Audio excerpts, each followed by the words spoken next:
Hello दोस्तों, अभी हम एनसीईआरटी क्लास 8 साइंस का अध्याय नंबर 2 उसका अध्ययन करेंगे, जो है सूक्ष्म जीव, मित्र एवं शत्रु। तो सूक्ष्म जीव होते हैं वो अपने मित्र भी हैं और शत्रु भी हैं, उनका हम अब यहाँ पे अध्ययन करेंगे। यहाँ पे हमने पार्ट 2 को 2 पार्ट में बांटा है।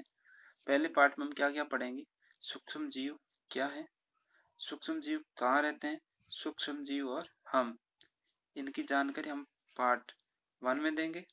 और पार्ट 2 में हानिकारक सूक्ष्म जीव कौन से हैं, खाद्य परीक्षण, नाइट्रोजन स्थिरीकरण एंड नाइट्रोजन चक्कर। चलो अभी हम शुरू करते हैं। सूक्ष्म जीव, मित्र हैं, शत्रु। हम यहाँ क्या पढ़ेंगे, आपने अपने आसपास के स्थानों पर पौधों एवं जंतुओं सहित अनेक सजीव देखे हैं। पौधों को भी देखा, जंतुओं को देखे, सारे सजीव हैं। परंतु कुछ जीव ऐसे भी हैं जिन्हें हमें बिना यंत्र की सहायता से वे केवल आंखों से नहीं देखा जा सकता, उसे हम सूक्ष्म जीव कहते हैं। जिनको हम आंखों से देखते हैं वो सजीव हो सकते हैं, पेड़ पौधे कुछ भी हो सकते हैं, लेकिन जिन्हें हम आंखों से नहीं देख सकते हैं, बिना यंत्र की सहायता से नंगी आंखों से नहीं देख सकते, वो क्या है, सूक्ष्म जीव, उसे हम सूक्ष्म जीव कहते हैं। उदाहरण के लिए आपने देखा होगा कि वर्षा ऋतु में ब्रेड रोटी सड़ने लगती है, इसकी सतह पर सफेद काले धब्बों से ढक जाती है। ये क्या ब्रेड होती है, वो व्हाइट व्हाइट, इसके किनारे पे व्हाइट व्हाइट सी झिल्ली बन जाती है, इनकी सतह खराब हो जाती है। धब्बों को आवर्धक लेंस की सहायता से देखिए, उनके काले रंग की गोल सूक्ष्म संरचनाएं दिखाई देती है। अगर उसको हम ऐसे आंखों से देखेंगे वो नहीं दिखेगा, लेकिन उसको किसी आवर्धक लेंस उसे देखोगे तो हमें कुछ सूक्ष्म संरचनाएं दिखाई देती है, लेकिन उसको हम नंगा आंखों से नहीं देखते। ये संरचनाएं क्या है, ये कहां से आई है।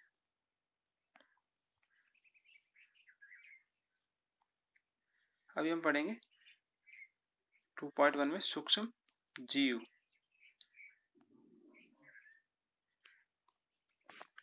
क्या आपको सूक्ष्म जीव गति करते हुए दिखाई दे रहे हैं? इन प्रेक्षणों से पता चलता है कि मिट्टी एवं पानी में अनेक छोटे छोटे सूक्ष्म जीव उपस्थित रहते हैं।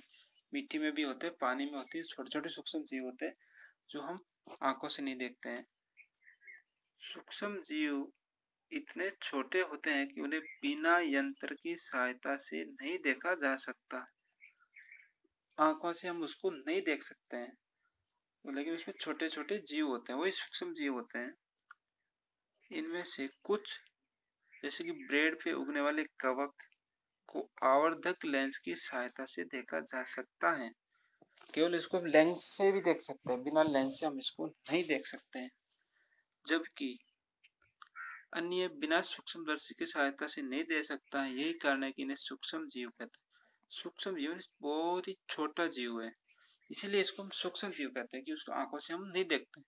उसको किससे देखते हैं, आवर्धक एक लेंस है, लेंस का नाम क्या है, आवर्धक, इससे हम उसको देख सकते हैं। सूक्ष्म जीवों को 4 वर्गों में बांटा गया। कितने वर्गों में, 4। पहला क्या है, जीवाणु, दूसरा कवक, तीसरा प्रोटोजोआ, चौथा है शैवाल। तो आपको याद रखना है कि सूक्ष्म जीवों को कितने भागों में बांटा गया, क्या क्या नाम है, जीवाणु, कवक, प्रोटोजोआ एवं शैवाल। उसका यहाँ में आपको भी कुछ चित्र में बता रहे हैं। सबसे पहले जीवाणु। अब देखते हैं जीवाणु में भी अलग अलग होते हैं। एक स्पाइरल जीवाणु होता है जो पहला चित्र देख रहे हैं, दूसरा जीवाणु छड़नुमा, छड़ के रूप में होता है।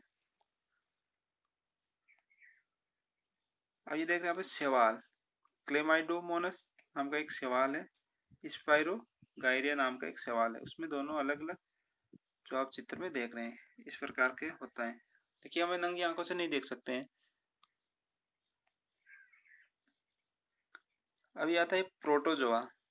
पहला प्रोटोजोआ है अमीबा, दूसरा है पैरामीशियम, ये भी सूक्ष्म जीव हैं। अब आता है कवक। कवक में राइजोपोस पहला कवक, पेनिसिलियम एस्परजिलस। ये कवक का फोटो देख रहे हैं। इस प्रकार से हमें अभी इधर फोटो दे रखा है तो इसको हम आसानी से देख सकते हैं, लेकिन ये आंखों से हम नहीं देख सकते हैं, बहुत ही छोटे छोटे होते हैं। एक होता है विषाणु, वायरस, ये भी सूक्ष्म होते हैं। सूक्ष्म जीव, जीवाणु, प्रोटोजोआ हमने पढ़ा, लेकिन विषाणु होता है, एक वायरस होता है, वो भी बहुत ही सूक्ष्म होता है, परंतु वे अन्य सूक्ष्म जीवों से भिन्न हैं। वे केवल परपोषी में ही गुणन करते हैं, अर्थात जीवाणु पौधे अथवा जंतु कोशिका में गुणन करते हैं। ये क्या, कोशिका में गुणन करते हैं, परंतु कुछ सामान्य रोग जैसे जुखाम, फ्लू, अधिकतर खांसी विषाणु द्वारा होती थी।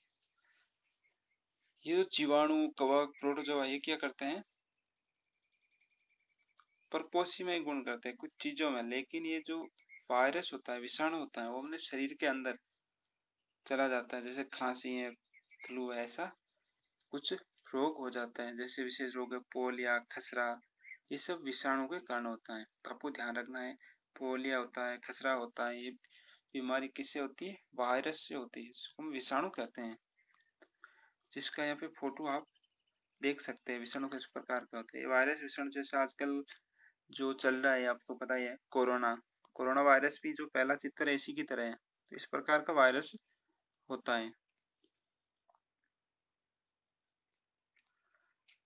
अतिसार एवं मलेशिया प्रोटोजोआ द्वारा होता है। अतिसार और मलेरिया होता है वो एक प्रोटोजोआ, जो सूक्ष्म जीव का हमने नाम पढ़ा था प्रोटोजोआ, जो मलेरिया और अतिसार दो प्रकार की जो बीमारी है वो किससे होती है, प्रोटोजोआ से। आपको ध्यान रखना है, प्रोटोजोआ से होने वाली बीमारी का नाम अतिसार और मलेरिया।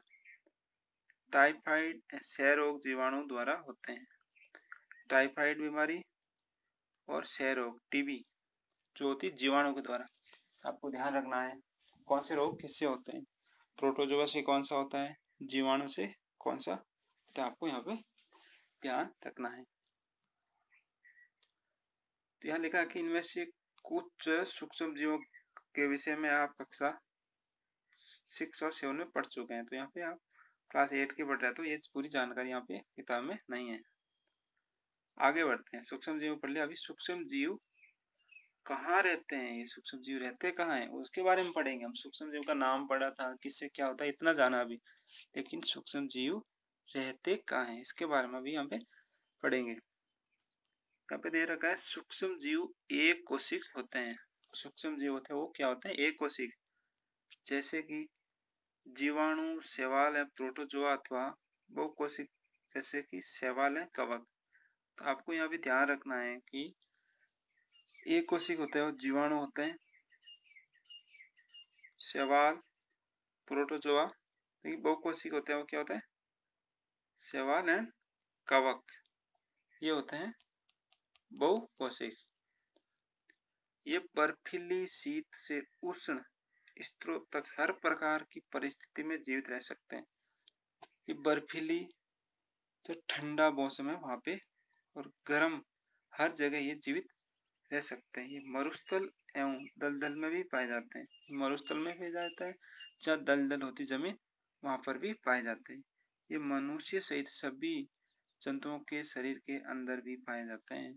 ये जंतुओं के शरीर में भी पाया जाता है और ये मनुष्य के अंदर भी पाया जाता है। सूक्ष्म जीव आपको पता चला है, सूक्ष्म जीव कहाँ रहते हैं, बाहर रहते हैं, अंदर रहते हैं। अंदर कहाँ, मनुष्य के पेट में भी रहते हैं, जंतुओं के भी, और बर्फीले उष्ण पहाड़ी इलाका वहां पे भी रहते हैं।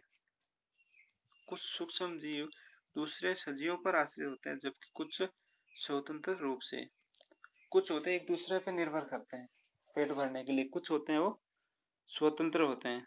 तो यहाँ पे अमीबा एक ऐसा उदाहरण है जो क्या है, स्वतंत्र, अकेला रह सकता है, लेकिन जबकि कवक, जीवाणु वगैरह सब समूह में रहते हैं। आपको यहाँ पे उदाहरण रखना है कि अमीबा एक ऐसा सूक्ष्म जीव है जो अकेले रह सकता है।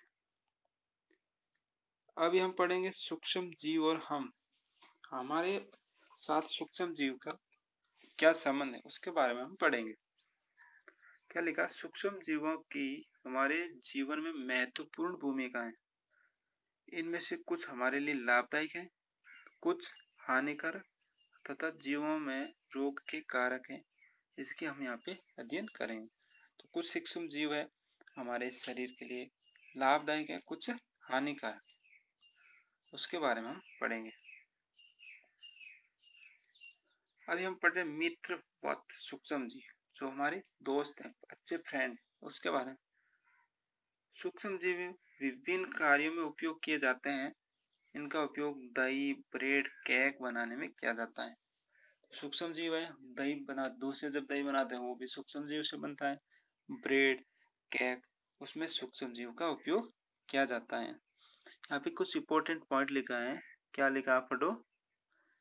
प्राचीन काल से ही सूक्ष्म जीवों का उपयोग अल्कोहल बनाने में किया जाता है। तो अल्कोहल हम लेते हैं तो ये सूक्ष्म जीव हमारे लिए लाभदायक हैं।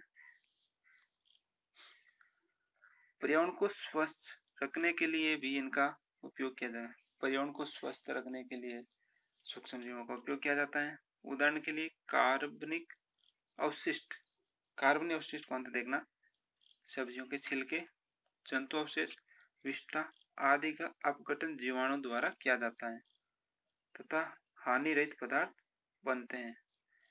स्मरण कीजिए कि जीवाणु का उपयोग औषधि उत्पादन और कृषि में मृदा की उर्वरता में वृद्धि करने में किया जाता है, जिसे नाइट्रोजन स्थिरीकरण कहते हैं। जैसे कुछ सब्जियों के छिलके हैं, आप पढ़ रहे हैं, सब्जियों के छिलके, जंतु अवशेष कुछ होते हैं, वो मिट्टी में डाल देते हैं, थोड़े टाइम बाद वो खाद के रूप में बदल जाता है। ये कौन बदलता है, ये छोटे सूक्ष्म जीव। इस प्रकार की जो क्रिया होती हैं, जो सब्जियों के छिलके वगैरह गल के खाद में बदल जाता है, उसको हम क्या बोलते हैं, नाइट्रोजन स्थिरीकरण। को ध्यान रखना, उसको हम क्या बोलते हैं, नाइट्रोजन स्थिरीकरण।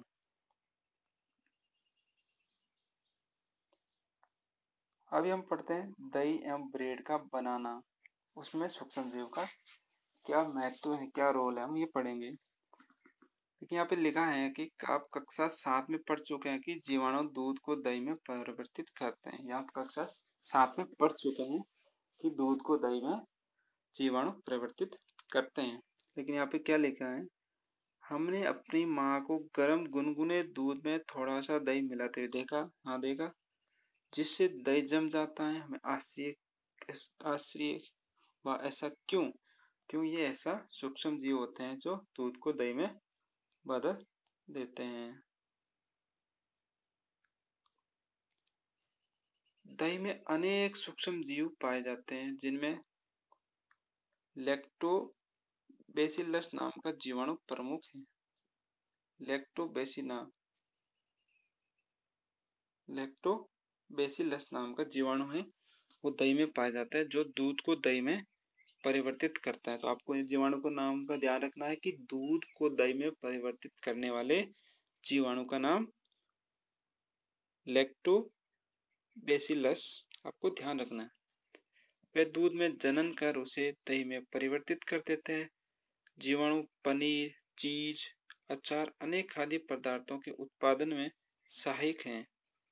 रवा, सूजी, इडली, भटूरे का एक महत्वपूर्ण संगठित दही है। क्या इनका अनुमान लगा सकते हैं ऐसा क्यों? तो ये जीवाणु क्या है, सबका एक जनक है। तो दूध से दही ऐसी जो चीजें बनती हैं।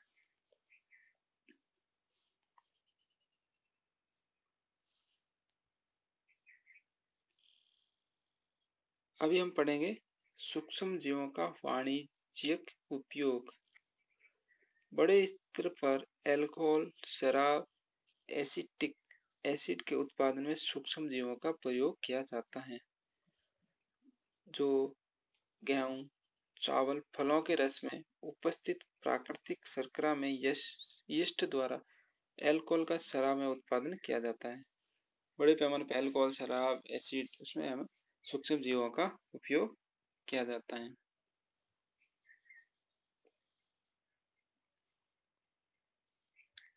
ये जो गंध होती है अल्कोहल की, जो चीनी के अल्कोहल में परिवर्तित होने के कारण होती है। अब कभी कभी देखते हो कि अल्कोहल बहुत गंध मारता है। ये गंध क्यों मारता है? क्योंकि ये चीनी के अल्कोहल में जब परिवर्तित होता है उसके कारण ये गंध आती है। चीनी के अल्कोहल में परिवर्तित होने की प्रक्रिया होती है।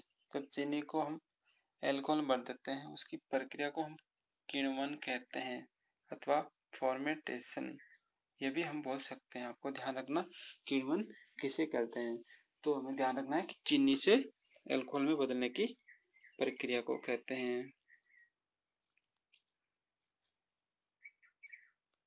अभी हम पढ़ेंगे सूक्ष्म जीवों के औषधीय उपयोग।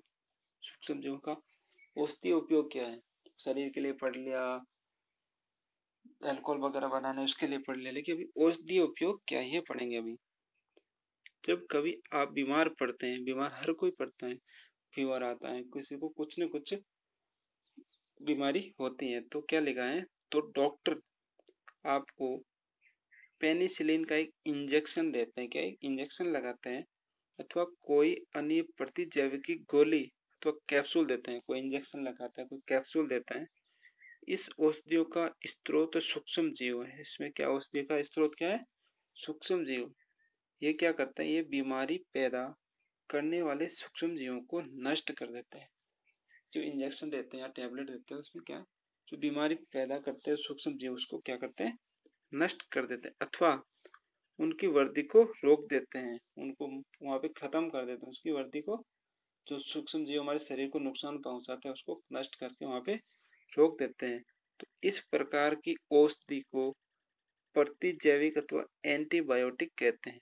इसलिए आजकल आप सुनते हैं कभी किसी को फीवर आता है तो हम क्या बोलते हैं? एंटीबायोटिक का इंजेक्शन लगाओ या टैबलेट दो, जिससे क्या फीवर वगैरह ठीक हो जाती है। तो आपको पता चला कि एंटीबायोटिक क्या होती है और प्रतिजैविक क्या होता है। आजकल जीवाणु और कवक से अनेक प्रतिजैविक औषधियों का उत्पादन हो रहा है, जैसे स्ट्रेप्टोमाइसिन, टेट्रासाइक्लिन, एरिथ्रोमाइसिन सामान्य रूप से उपयोग की जाने वाली प्रतिजैविक हैं। तो ये प्रतिजैविक का कुछ नाम आप ध्यान रख सकते हैं, ये 2 3 अलग अलग हैं, जिन्हें कवक जीवाणु से उत्पादित किया जाता है। किसी विशिष्ट प्रकार के सूक्ष्म जीव का संवर्धन करके प्रतिजैविक उत्पादन किया जाता है, जिन्हें अनेक रोगों की चिकित्सा में उपयोग किया जाता है। कुछ प्रतिजैविक एंटीबायोटिक का नाम है, को ध्यान रखना, स्ट्रेप्टोमाइसिन, टेट्रासाइक्लिन, एरिथ्रोमाइसिन, ये जो सामान्य रूप में प्रतिजैविक के रूप में उपयोग लेते हैं, ये आपको यहाँ पे ध्यान रखना है।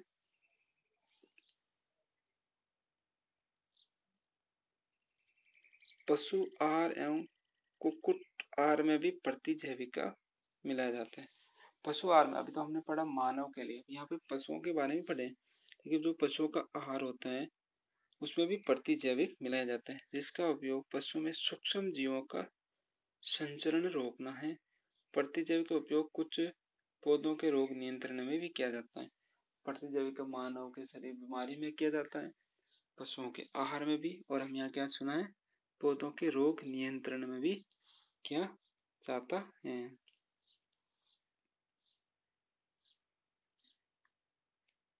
क्या क्या यहाँ पे एक वैक्सीन, टीका, उसके बारे में हम पढ़ेंगे क्या है।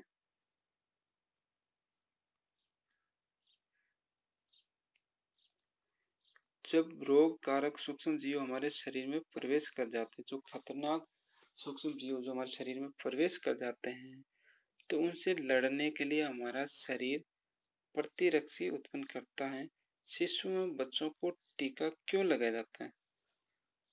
क्योंकि सूक्ष्म जीव अगर हमारे शरीर में पुनः प्रवेश करता है तो उससे किस प्रकार लड़ा जाए, ये टीका इसलिए लगाते हैं कि वो सूक्ष्म जीव शरीर में प्रवेश करता है तो उसके लिए कैसे लड़ा जाए, वो सूक्ष्म जीव का हमें पहले टीका लगाते हैं।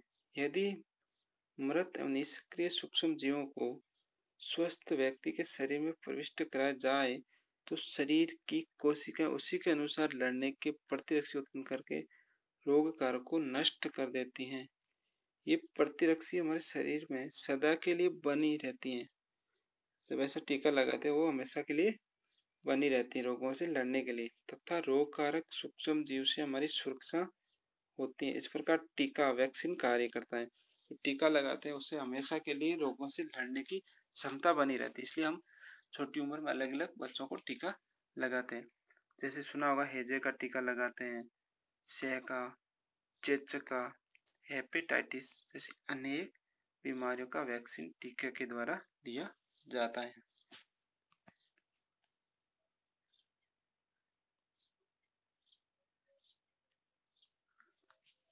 आपके बचपन में आपको भी अनेक रोगों से रक्षा के लिए टीके वैक्सीन दिए गए होंगे। क्या आप इन रोगों की सूची तैयार कर सकते हैं? इसके लिए आप अपने माता पिता की मदद ले सकते हैं। जब आप छोटे थे तो आपको 3 महीने, 6 महीने, 1 साल अलग अलग टीके दिए गए। ये टीके आप अपने माता पिता से पूछकर उसकी आप एक सूची तैयार कर सकते हैं। सभी बच्चों को इन रोगों से सुरक्षा की आवश्यकता है। आवश्यक टीके निकटतम अस्पताल में उपलब्ध होते हैं। बच्चों को पोलियो से बचने के लिए टेलीविजन एवं समाचार पत्रों में पोलियो के टीकाकरण के विज्ञापन प्लस पोलियो देखे होंगे। पोलियो ड्रॉप बच्चों को दिया जाने वाला वास्तव में एक टीका वैक्सीन है। जो आप पोलियो के बारे में सुनते हैं 5 साल तक के बच्चों को देते हैं, टीवी में देखते हैं, प्लस पोलियो या पोलियो ड्रॉप कहते हैं, जो बच्चों को दिया जाता है।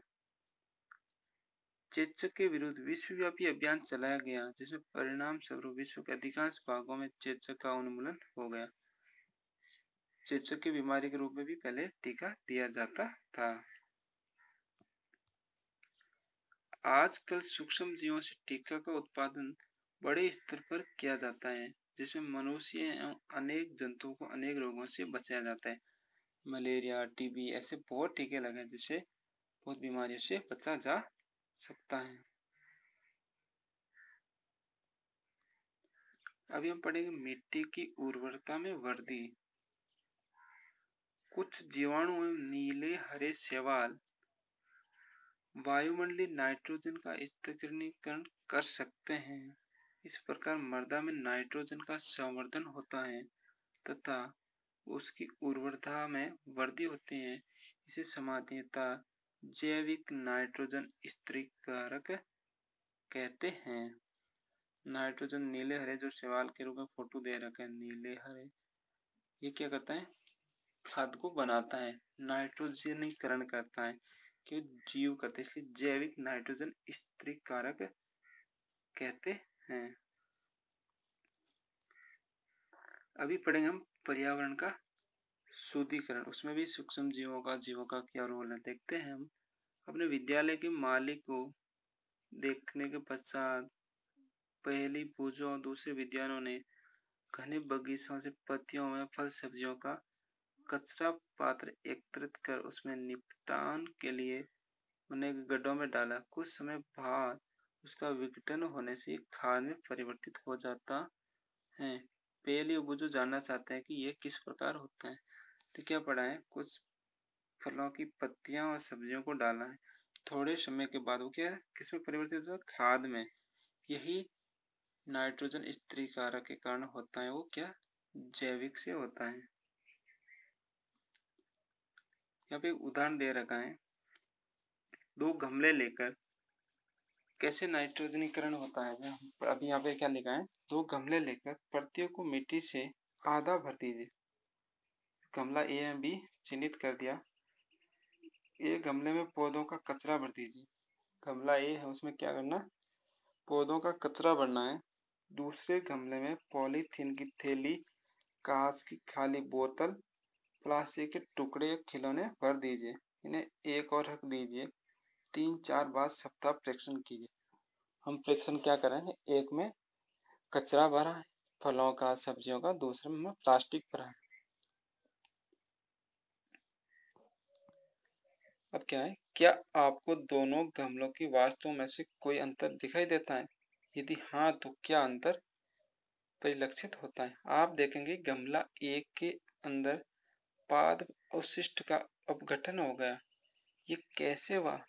सूक्ष्म जीवों द्वारा पाद अवशिष्ट का अपघटन कर उसे खाद में बदल दिया। क्या क्या कुछ सूक्ष्म जीव है, अवशिष्ट का अपघटन करके उसको खाद बना दिया। इस प्रक्रिया में बने पोषक पौधों द्वारा पुनः उपयोग किया जाता है। आपने ध्यान दिया कि गमला 2 में जो पॉलीथीन थैली, कांच की खाली बोतल, खिलौने के टुकड़े, इस प्रकार का परिवर्तन नहीं हुआ। सूक्ष्म जीव उन पे क्रिया करके खाद में परिवर्तित नहीं कर सकते हैं। तो आपने क्या समझा? सूक्ष्म जीव है जो कचरा होता है उसको खाद में बदल देता है, लेकिन प्लास्टिक या बोतल, कांच को नहीं बदल पाता है। आप अक्सर बड़ी मात्रा में मृत जीवों को सड़ते हुए पादप एवं कभी कभी सड़ते हुए जंतुओं के रूप में देखते हैं। आप देखते हैं कि कुछ समय बाद वे विलुप्त हो जाते हैं। जब कोई जंतु बड़ा मर जाता है, खेत में गिरा रहता है, थोड़े समय बाद वो विलुप्त होता है, आपको नहीं दिखेगा। इसका मुख्य कारण क्या है कि सूक्ष्म जीव होते हैं मृत जैविक अवशिष्ट का अपघटन करके उन्हें सरल पदार्थ में परिवर्तित कर देता है। ये पदार्थ अन्य पौधों और जंतुओं द्वारा पुनः उपयोग कर लिया जाता है। कि थोड़े समय बाद सूक्ष्म जीव मृत जैविक का अपघटन करना, अपघटन क्या होता है समझ गए होंगे। तो वो क्या है, उसको खाद में बदल देते हैं। इस प्रकार हानिकारक दुर्गंध युक्त पदार्थ का निम्नीकरण के लिए सूक्ष्म जीव का उपयोग किया जाता है, जिसे पर्यावरण का शुद्धिकरण कहते हैं या शुद्धिकरण कर सकते हैं। अब समझ गए होंगे पर्यावरण का शुद्धिकरण कैसे करते हैं। सूक्ष्म जीव से वो क्या करते हैं, सड़ी हुई गली हुई मृत जंतु को अपघटित करके खाद में बदल देता है, जिससे पर्यावरण का शुद्धिकरण हो जाता है। पार्ट 1 में हम अभी इतना ही पढ़ेंगे। पार्ट 2 में आगे की जानकारी देंगे। 2.4 से जो हानिकारक सूक्ष्म जीव के उससे हम स्टार्ट करेंगे। अभी पार्ट 1 हम